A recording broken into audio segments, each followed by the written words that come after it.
ফেসবুকে দেখি যে মুসাদ্দেক এবং জুবায়েরকে মারধর করা হচ্ছে। তো সেই মোতাবেক যখন আমি দেখলাম যে আমি একটু আগে একটা ছোটো ভাই, মুসাদ্দেক আমার ছোটো ভাই, তার সাথে কথা বললাম, তাকে মারধর করা হচ্ছে, আমি আর থাকতে পারিনি। আমি শাহবাগ থানায় পৌঁছাই। এবং আমার একটা বিশ্বাস ছিল যে এতদিন যা হইতো সব কিছু ফেসবুকের মাধ্যমে হইতো, মুখে মুখেই হইতো। ছাত্রদল যে আক্রমণ করবে এটা আমার বিশ্বাসে ছিল না। আমি সেই সাহসেই, সেই ভরসায় আমি শাহবাগ থানার ভিতরে যাই। আমার সামনে 8 থেকে 10 জন সাংবাদিক ছিল।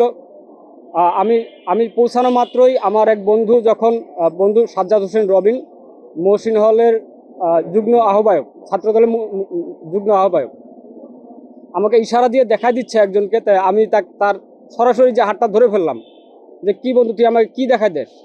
ও আমাকে বলে আরে কিছু না। এভাবে বলার পরে আমি ফোন দিয়ে যে আমার ছোট ভাই এর খোঁজ নিতেছিলাম যে এ কোথায় আছে, সাইফ যাওয়ার স্বামী।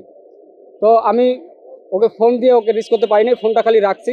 সাথে সাথে আমার উপর 30-40 জনের একটা অতর্কিত হামলা শুরু হয়ে যায়।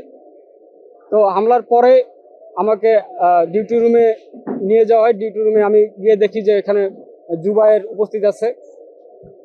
তারপরে ডিউটি রুম থেকে আমি কয়েকজনকে রিকোয়েস্ট করলাম যে আমি খুব অসুস্থ হয়ে পড়ছি, আমাকে হাসপাতালে যেতেই হবে। সেখান থেকে আমাকে ওসি রুমে পাঠানো হয়। ওসি রুমে গিয়ে তখন ওসি ছিলেন না। ওসিকে আমি তারপর কিছুক্ষণ পর ওসি আসার পরে আমি রিকোয়েস্ট করলাম যে আমাকে অতি দ্রুত সম্ভব হাসপাতালে নিয়ে যাওয়ার ব্যবস্থা করেন।